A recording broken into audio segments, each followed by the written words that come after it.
This is CNN Breaking News. And let's get straight to the breaking news. The stunning, deadly Hamas raid on Israel. CNN's Nic Robertson arrived in the country just a little while ago and was immediately forced to take cover even as soon as he got off the plane at Ben Gurion International Airport. Watch this. Just got off the plane here at Ben Gurion Airport. The sirens have gone off. People are taking cover. We got off the bus. People are taking cover. And you can hear the intercept missiles banging in the air. Nothing incoming here, but everyone is taking cover. They've got down. A lot of concern about what's going to happen here this night.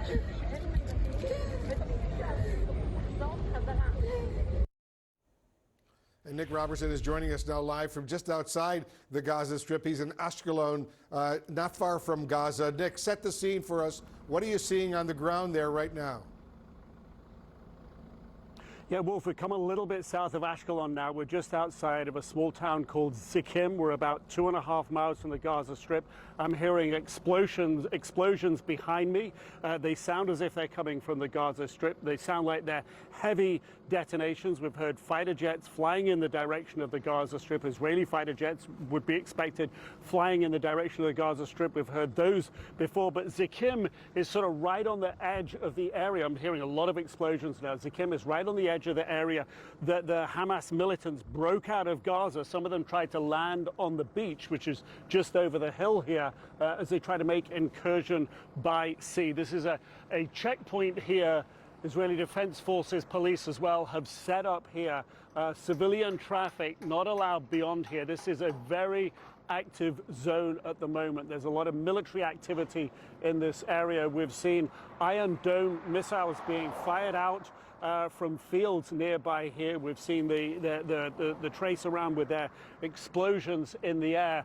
But the constant here, the constant that we've been hearing as we've been south close to Gaza this evening, is these loud detonations coming from Gaza. It's unclear precisely what they are, but what we're being told by the police and soldiers on this checkpoint here, this is a live and active military area beyond here, and this is where civilians are being held back, if you will. So as we go into the rest of the night, that concern about what comes next, that volley of rockets fired by Hamas from Gaza, 150, maybe 200, Hamas claim that they fired into the Tel Aviv area, hitting residential property, injuring people there, setting buildings and vehicles on fire there, tearing down trees and roadways.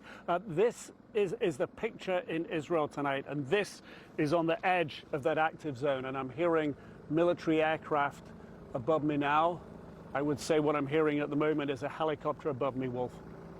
Nic, Prime Minister Netanyahu, as you know, said Hamas will pay what he calls a heavy price. Do you have any sense at all of how and when that will play out?